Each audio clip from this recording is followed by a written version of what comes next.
आज जो हम डिस्कस करेंगे वही है कुषाण वंश।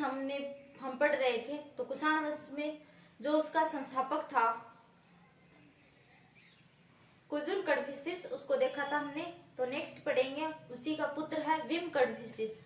तो आइए आज जो हम पढ़ने वाले हैं वो है दो महत्वपूर्ण राजाओं के बारे में। कुजुल कडफिसिस का पुत्र है जिसका नाम है विमा कडफिसिस, और उसी का पोता है जिसका नाम है कनिष्क। तो कनिष्क के बारे में तो आप सभी ने सुना होगा नाम। तो चलिए आज फिर स्टार्ट करते हैं। देखो, विम कडफिसिस जो कुषाण वंश का संस्थापक था कुजुल कडफिसिस, उसी का बेटा है विम कडफिसिस। तो वो संस्थापक था, ठीक है। अब देखो इसका समय काल देखें तो 65 ईस्वी से लेकर 78 ईस्वी चल रहा है। तो 65 से लेकर 78 ईस्वी इसका टाइम पीरियड है। अब देखो भारत में कुषाण सत्ता का वास्तविक संस्थापक, तो वही ये संस्थापक वो था कुजुल कडफिसिस, और ये वास्तविक है। तो संस्थापक में और वास्तविक संस्थापक में क्या अंतर है, तो वो देखो जैसे कि मुगल काल में है वो बाबर है, वो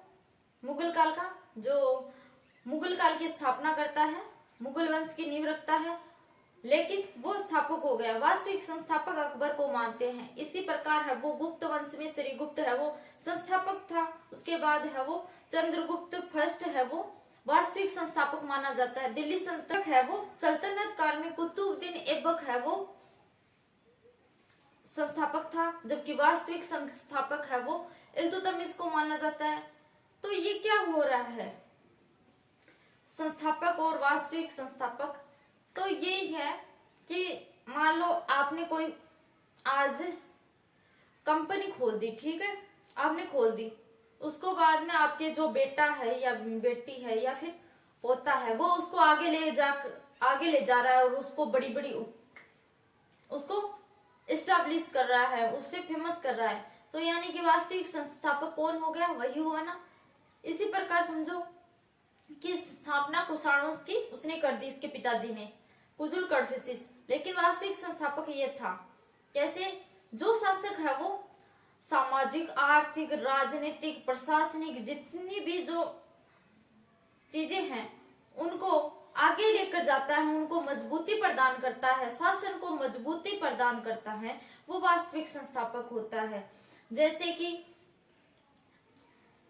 चारों तरफ से है वो जो मजबूती, स्थायित्व और सुदृढ़ता प्रदान करता है वो वास्तविक संस्थापक माना जाता है। तो इसीलिए ये वास्तविक संस्थापक है इसका। और मुगल काल में हम देखते हैं कि बाबर ने स्थापना कर दी, उसके बाद में अकबर को वास्तविक संस्थापक माना जाता है, क्योंकि उसके काल में है वो मुगल कला अपना चरम सीमा पर थी। इसी प्रकार से क्योंकि है वो उस चीज को आगे ले जाना भी तो जरूरी है, और चारों ओर से चीजें हैं वो अच्छी, जो शासक है वो चारों ओर से चीजें लेकर है वो उसे आगे बढ़ाता है, साम्राज्य को सुदृढ़ता प्रदान करता है, स्थायित्व प्रदान करता है, तो वो वास्तविक संस्थापक माना जाता है। जैसे कि लोक कला संस्कृति है उसको भी आगे ले जा रहा है, सामाजिक, आर्थिक, राजनीतिक, तो चारों पक्षों से आगे लेकर जाए। तो ये समझ में आया कि ये जो कुषाण वंश का वास्तविक संस्थापक कौन है, विमा कडफिसिस, वैसे कुजुल कडफिसिस। अब देखो भारतीय इतिहास का प्रथम शासक जिसने स्वर्ण मुद्रा जारी की, ये भारतीय इतिहास का, भारतीय इंडियन हिस्ट्री का पहला शासक है जिसने स्वर्ण मुद्राएं जारी की, सोने की मुद्राएं। इससे पहले इसके पिता ने की थी, लेकिन वो सोने की नहीं थी, वो थी तांबे की मुद्रा प्रचलित थी। इससे पता चलता है कि कोई भी शासक अगर मुद्रा जारी करता है तो इससे ये पता चलता है कि ये शासक है वो स्वतंत्र था, किसी के अधीन नहीं था, इसीलिए तो मुद्रा जारी की। आप देखो स्वर्ण मुद्रा, ये पॉइंट है वो ध्यान में रखना, इंपॉर्टेंट है। अब देखो भारतीय इतिहास का प्रथम शासक जिसने स्वर्ण मुद्राएं जारी की। अब देखो नेक्स्ट, मुद्राओं पर किसके अंकन है भाई, महाराजा धीराज, सर्वलोकेश्वर और माहेश्वर, ये इसकी उपाधियां है। तो इस जो मुद्रा है उन मुद्राओं पर महाराजा धीराज, सर्वलोकेश्वर और माहेश्वर जैसे है वो नाम है वो अंकित है। तो ये इसकी उपाधियां थी। अब देखो सिक्कों से शैव धर्म के होने का प्रमाण मिलता है, तो सिक्कों से बहुत कुछ पता चलता है कि एक तो ये स्वतंत्र शासक था, दूसरा ये है वो शैव धर्म को मानने वाला था, क्योंकि जो सोने के सिक्के मिले हैं उन पर जो भगवान शिव से संबंधित है, बेल वगैरह, तो वो मिला है, जिसके कारण सोने के सिक्कों पर है वो शैव धर्म के कुछ साक्ष्य मिले हैं, जिसके कारण ये कहा जा सकता है कि शैव धर्म का अनुयायी था। अब देखो, सिंधु को पार कर तक्षशिला में पंजाब पर अपना राज्य स्थापित किया था इसने। तो इसके पिता ने भी वो जो सिंधु नदी का पश्चिमी क्षेत्र था वहां तक अपने साम्राज्य को विस्तारित किया था, जैसे काबुल, कंधार, बैक्टीरिया का क्षेत्र, और तक्षशिला को उसने भी राजधानी बनाया था। और ये भी है वो सिंधु को पार कर जो तक्षशिला है और पंजाब का जो क्षेत्र है यहाँ तक अपने राज्य को स्थापित करता है। अब देखो, मोस्ट इम्पोर्टेंट राजा है अपना कनिष्क। तो ये है वो हर एग्जाम में पूछा जाने वाला क्वेश्चन है कनिष्क के बारे में। ये बहुत मोस्ट इम्पोर्टेंट है और ध्यानपूर्वक समझे चीजों को, और बहुत ही मजा आने वाला। आपको पता चलेगा कि सोने की चिड़िया बनाने में है वो कुषाणों का महत्वपूर्ण योगदान रहा। कुषाणों के काल में ही है वो भारत है वो सोने की चिड़िया बनना प्रारंभ हुआ था। और किस प्रकार से है वो, अगर कनिष्क है वो मथुरा को राजधानी नहीं बनाता तो वहां पर कभी मथुरा कला विकसित नहीं हो पाती। तो आई थिंक आज ही आपको ये पता चला है कि सोने की चिड़िया बनाने में है वो कुषाणों का महत्वपूर्ण योगदान रहा। इन्हीं के समय है वो कुषाणों के समय ही है वो भारत है वो सोने की चिड़िया बनी। अब देखो, कनिष्क प्रथम, कनिष्क और भी आ सकते हैं। तो देखो, कनिष्क प्रथम 78, ये इसी का बेटा है भाई, ये इसी का बेटा है। 78 ईस्वी से लेकर 101 ईस्वी, 12-13 सालों का, 12-13 सालों का तो नहीं, ज्यादा ही है, 22 से 23 से 1 साल का टाइम पीरियड है इनका ये। तो अब देखो, कुषाण वंश का सबसे महान एवं प्रतापी शासक, तो ये 22-23 साल इसने शासक किया था। अब देखो, कुषाण वंश का सबसे महत्वपूर्ण और प्रतापी शासक यही है। राजधानी थी पेशावर और मथुरा। तो भाई राजधानी, दो राजधानी हो रही है। तो एक पॉइंट ये भी ध्यान में रखना कि जो द्विशासन की है जो परंपरा है वो कुषाणों के वक्त से ही चलती है, शुरू हुई थी। और जो दोहरी राजधानी का सूत्र है वो इसी ने प्रतिपादित किया था, कुषाणों ने ही प्रतिपादित किया था दोहरी राजधानी, दो राजधानी वाला। और द्विशासन की व्यवस्था भी कुषाणों के वक्त ही शुरू हुई थी। एक तो पेशावर और एक मथुरा। अगर मथुरा को ये राजधानी नहीं बनाते तो मथुरा में मथुरा कला का विकास नहीं हो पाता। अब देखो, उपाधि देवपुत्र राज्यारोहण हुआ था 78 ईस्वी में, इसीलिए है वो नए संवत की शुरुआत हुई। इन्होंने अपने राज्यारोहण के समय है वो 78 ईस्वी में एक नए संवत की शुरुआत की थी। तो आई थिंक ये पॉइंट भी आपको ध्यान में रखना है।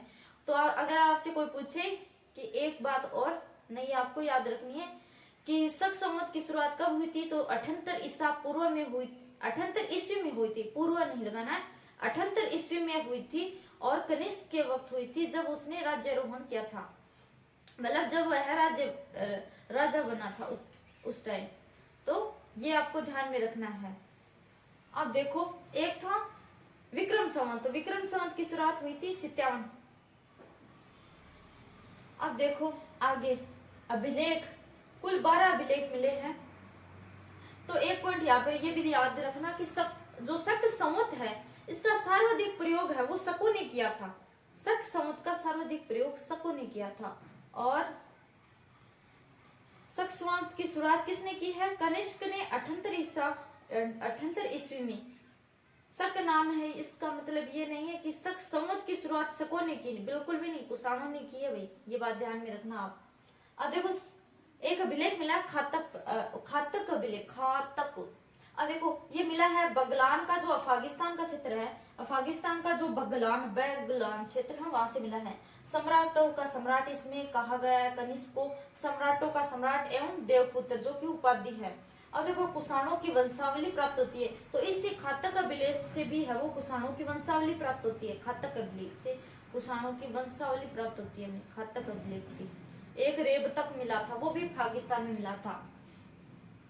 तो ये बात ध्यान में रखना। अब मुद्राएं देखो, स्वर्ण मुद्राओं पर प्रभामंडल मुक्त गौतम बुद्ध की प्रतिमा अंकित है। तो वही इसने शायद मुद्रा भी जारी की होगी, इसीलिए है वो जो सोने की मुद्राएं हैं उन पर जो महात्मा गौतम बुद्ध है, महात्मा गौतम बुद्ध की प्रभामंडल मुक्त गौतम बुद्ध की प्रतिमा है। प्रभामंडल क्या होता है भाई?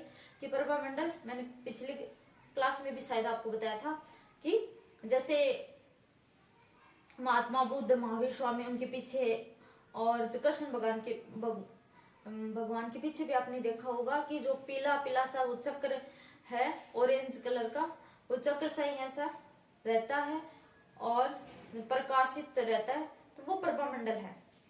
पीछे जैसे मैं खड़ी हूँ ऐसे, तो मेरे पीछे से वो चक्र, मेरे पीछे आपको कुछ नहीं दिखाई देगा, बॉडी दिखेगा। अब देखो ताम्र मुद्राओं पर शाक्य मुनि बुद्ध का अंकन है, और जो ताम्र की मुद्राएं हैं, मतलब कि सोने की मुद्राओं पर भी जो गौतम बुद्ध है उन प्रभामंडल मुक्त गौतम बुद्ध की जो प्रतिमा है वो अंकित है, और जो तांबे की मुद्राएं हैं उन पर है वो शाक्य मुनि बुद्ध का अंकन है। और ये जो यूनानी भाषा में है वो जो सिक्का है वो यूनानी भाषा का है, तो यूनानी भाषा में है वो सिक्का है। तो ताम्र मुद्राएं है, ताम्र मुद्राओं पर शाक्य मुनि बुद्ध कौन थे? वही बुद्ध, महात्मा बुद्ध। शाक्य मुनि उनको इसीलिए कहा गया क्योंकि शाक्य वंश का एक राजा जो कि मुनि बन गया था, इसीलिए। तो वो भी यूनानी भाषा में है, ठीक है। अब देखो कनिष्क बौद्ध विद्वान अश्वघोष के संपर्क में आकर बौद्ध धर्म ग्रहण कर लेता है। तो एक अश्वघोष होता है, बौद्ध भिक्षु था अश्वघोष बौद्ध भिक्षु अश्वघोष के प्रभाव में आकर है वो कनिष्क बौद्ध धर्म ग्रहण कर लेता है। तो किसके प्रभाव में आकर कनिष्क ने बौद्ध धर्म ग्रहण किया था? तो अश्वघोष के। अब देखो चतुर्थ बौद्ध संहिता का आयोजन, ये है वो वेरी वेरी मोस्ट इम्पोर्टेंट है, तो राजा ही पूरा इम्पोर्टेंट है, तो ये बात तो ध्यान में रखनी है। तो चतुर्थ बौद्ध संहिता का आयोजन कहाँ हुआ था और क्यों आयोजित करवाई गई थी वो देखो। आज चतुर्थ बौद्ध संहिता क्यों आयोजित करवाई गई थी? तो इसमें क्या था, त्रिपिटकों पर टीकाएं लिखी गई और उन्हें एक महाविभाष ग्रंथ में संकलित किया गया। मतलब कि त्रिपिटक, सूक्त, विनय, जो तीनों पिटक है, त्रिपिटकों पर टीकाएं लिखी गई और उन्हें एक महाविभाष्य जो ग्रंथ है उसमें संकलित किया गया। जैसे सूत पिटक है उसमें कुछ और दिया गया, विशेष विनय में है वो कुछ और है, और अभिधम में कुछ और है, तो उन पर टीकाएं लिखी गई है। मतलब छोटे छोटे संक्षिप्त में है वो टीकाएं लिखी गई है। जो त्रिपिटक थे बौद्ध धर्म के त्रिपिटक, उनमें है वो जो तीनों पिटक थे बौद्ध धर्म के त्रिपिटकों पर टीकाएं लिखी गई है। मतलब उनको है वो छोटे रूप में लिखा गया, टीकाएं वही होती है छोटे रूप में। तो महाराणा कुंभा पर के जो नाटक थे उन पर भी शायद टीकाएं लिखी गई थी। अब देखो आगे आयोजन कहाँ हुआ था भाई? कैसे कुंडलवन, कैसे कश्मीर और कैसे कनिष्क। किसने आयोजित कराई थी? राजा था कनिष्क। कैसे कश्मीर, कैसे कुंडलवन और कैसे कनिष्क, ठीक है। ऐसे आपको रिलेट करना है। जैसे चतुर्थ बौद्ध संहिता का आयोजन किसने करवाया था? कनिष्क ने। कहाँ पर? कुंडलवन, कश्मीर में। और इसके जो अध्यक्ष थे वो थे वसुमित्र, और उपाध्यक्ष कौन थे? जिसके प्रभाव में आकर है वो कनिष्क ने बौद्ध धर्म ग्रहण किया था, वही उपाध्यक्ष थे, ठीक है। अब देखो कनिष्क ने पार्थिया मगध, पार्थिया का क्षेत्र था ईरान का। पार्थियन कौन थे? पहलव। जो पहलव थे वो पार्थिया ईरान के तो थे, जिसके कारण उनका नाम पार्थियन पड़ा। देखो कनिष्क ने पार्थिया मतलब कि ईरान का क्षेत्र, मगध, कश्मीर, शक क्षत्रप यानी कि जहां पर शक क्षत्रपों ने अपना शासन किया था उनका क्षेत्र, और मध्य एशिया यानी कि चीन एवं तुर्कमेनिस्तान पर विजय प्राप्त की। मतलब इन क्षेत्रों पर है वो कनिष्क ने है वो विजय प्राप्त की थी। चीन शासक चीन शासक होती के क्षेत्र को अपने अधिकार कर लिया। नाम भी अजीब है, एक चीन का शासक है जिसका नाम है हो और ती, हो डेश ती। तो इसके जो क्षेत्र को है वो कनिष्क ने इस पर अपना अधिकार कर लिया। कनिष्क का राज्य है वो मध्य एशिया के जो काशगर और यारकंद और खोतान आदि क्षेत्रों तक फैल चुका था। तो कनिष्क ने है वो मध्य एशिया का काशगर और यासकंद और खोतान आदि क्षेत्रों तक फैल चुका था। इनका क्षेत्र मतलब इन क्षेत्रों पर इन्होंने है वो इनको विजिट किया था। अब देखो कनिष्क के काल में उत्तरी भारत उस समय तक का महत्वपूर्ण व्यापारी केंद्र बन गया था। मतलब कि जो उत्तरी भारत है वो कनिष्क के काल तक है वो महत्वपूर्ण व्यापारिक केंद्र बन गया था। कनिष्क के काल में उत्तर भारत है वो महत्वपूर्ण व्यापारिक केंद्र बन गया था। अब देखो राजतरंगिणी के अनुसार कनिष्क का कश्मीर पर अधिकार हो गया और उसने कश्मीर में कनिष्कपुर बसाया। कनिष्कपुर नामक एक कस्बा बसाया। राजतरंगिणी बताना आप किसकी पुस्तक है, कमेंट बॉक्स में जरूर बताना। तो राजतरंगिणी जो पुस्तक है उसके अनुसार कनिष्क ने है वो कश्मीर पर अपना अधिकार कर लिया और वहां पर कनिष्कपुर नामक एक नगर की स्थापना की थी। तो ये जरूर बताना कि राजतरंगिणी पुस्तक किसकी है। तो आई होप मैंने कनिष्क को बहुत डिटेल से आपको फुल सारी इंफॉर्मेशन के साथ में पढ़ा दिया है। तो मिलते हैं नेक्स्ट वीडियो में, तब तक के लिए बाय बाय, जय हिंद।